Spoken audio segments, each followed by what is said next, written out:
My name is Daniel Westbrook, and in this video, I'm going to show you how to DIY a drywall patch. Now, I'm not a professional drywall contractor, but as a project manager and a remodel contractor and a carpenter, I've done a lot of drywall patching over the years, and I'm going to show you the steps on how that is done. Okay, so one of the most important things is to protect the floor. You can put down paper or plastic or whatever just to make it easier to clean up dust, because this is going to take several days, so you might want to set something up that's a little more permanent that'll last several days. Okay, so I have my tools kind of set up here, and we have our hole in the wall. And now certainly you could fill this with mud and go through all of those steps, but what I like to do is cut out a nice little square patch. It makes it a little bit easier when you're putting in your mud. What I'm going to do is I'm just going to take my square and I'm just going to kind of eyeball it on here, and I just want to cut out enough that I'm going to need and draw on the wall like so. And I like to do a nice square. It also gives you room to insert a backer piece. This is what your drywall saw is for. And that's why it's pointed on the end, is you can just get it in there. Once you get started, then it's just a matter of, sawing it out and following the line.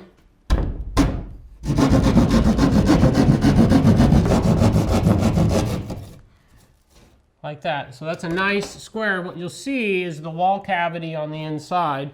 And when you're cutting this out, you got to bear in mind that there could be electrical or other things in the wall, so you just kind of want to be careful when you're sawing it out. But these aren't really that sharp. They're just sharp enough to cut drywall, which is pretty easy. I'm going to measure my width. I think 4 inches will probably work. I'm going to mark this at 4 inches. So it doesn't have to be absolutely perfect, but hey, we're going to get it done. So I'm just going to test it. I think that'll work. We'll just make it fit. All right, the next step is to put in a piece of backing. So for a backer piece, I like to use wood. It's the best thing you can use because screws will go right into that.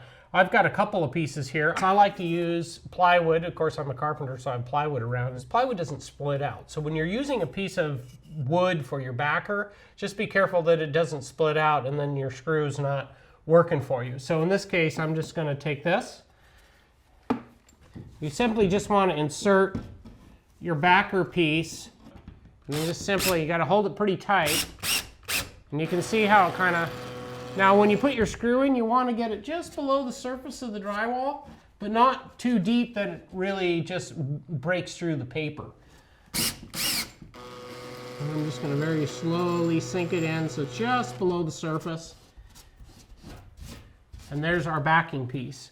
So the next step is to put in our piece, which is a little bit tight, which is okay, which is why I have a utility knife.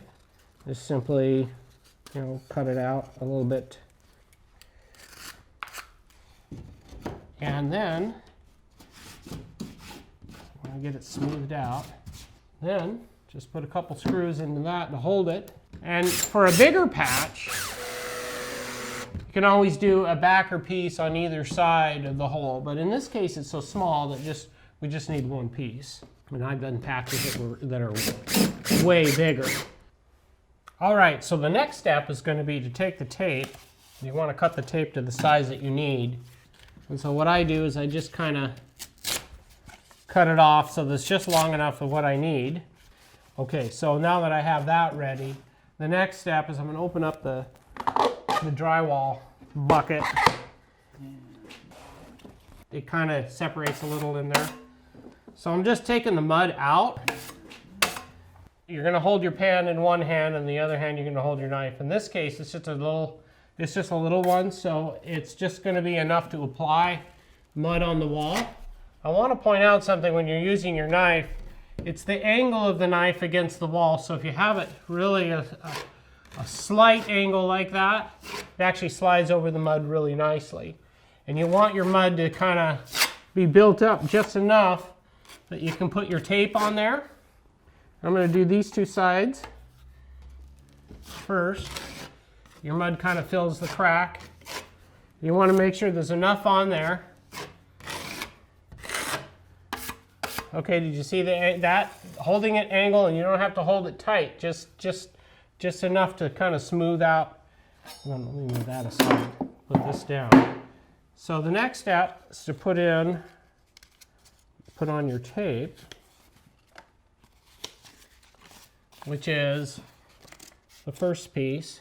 You need to make sure that it gets a full amount of mud behind it. You see that?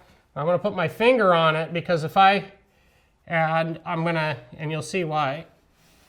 If I don't put my finger on it, and you can see how I've pressed the paper into the mud, and essentially it acts like a glue that holds the paper on there. So there's mud behind it, and it will glue the paper in.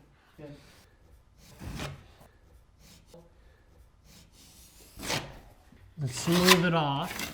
Now,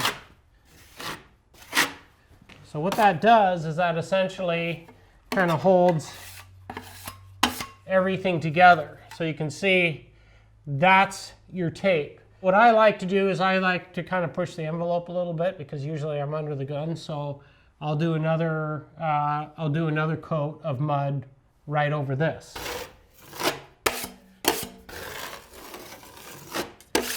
I'm just going to leave it just like that, ready for sanding, and then we'll do another coat tomorrow. Okay, so we've moved over to another spot over here that I previously took care of, and you can probably see behind me the spot that we were just working on. So this is dried really nicely, and so right now we want to sand this.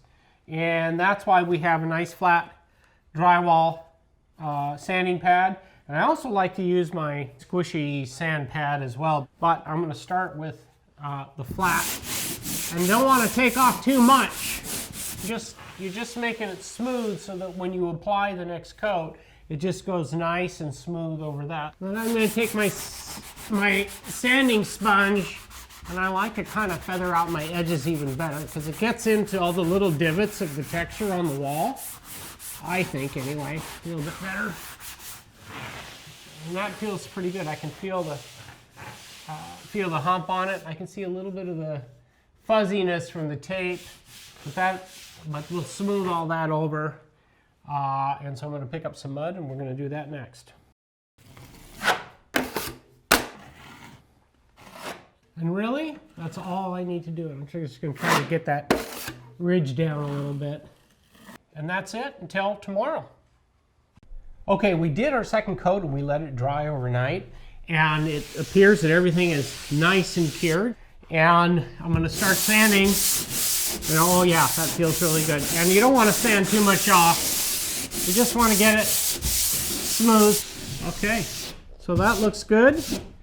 And now we're going to spot prime this and do our texture.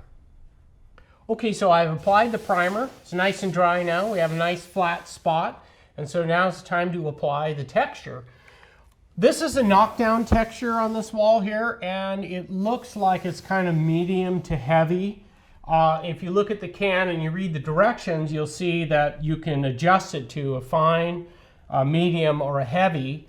And usually what I like to do, and I would recommend, is there's a piece of drywall that I have behind me here that I would like to do a test piece and see how that works before I actually do it on the wall. So here we go. I've adjusted it to heavy, 6 to 8 inches away from the wall, circular motions. Let's see how this goes.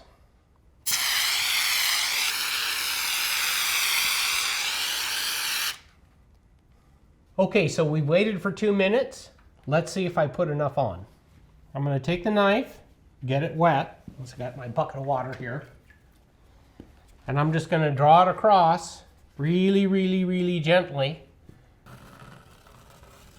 You can see how it kind of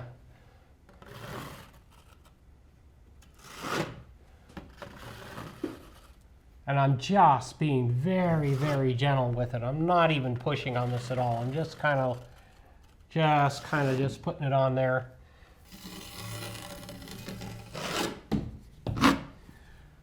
All right, to me this looks pretty good, and the next step is to paint it. Okay, so that looks like the painting is done.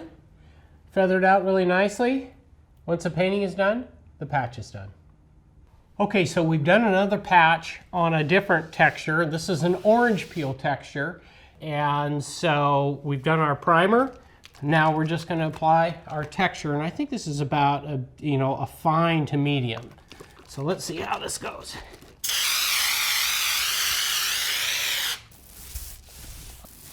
Okay. And there is our orange peel spot done. You don't have to be a professional to patch your own drywall. And hopefully after watching this video, you'll have a lot more confidence in doing it yourself. My name's Daniel Westbrook. We'll talk to you soon.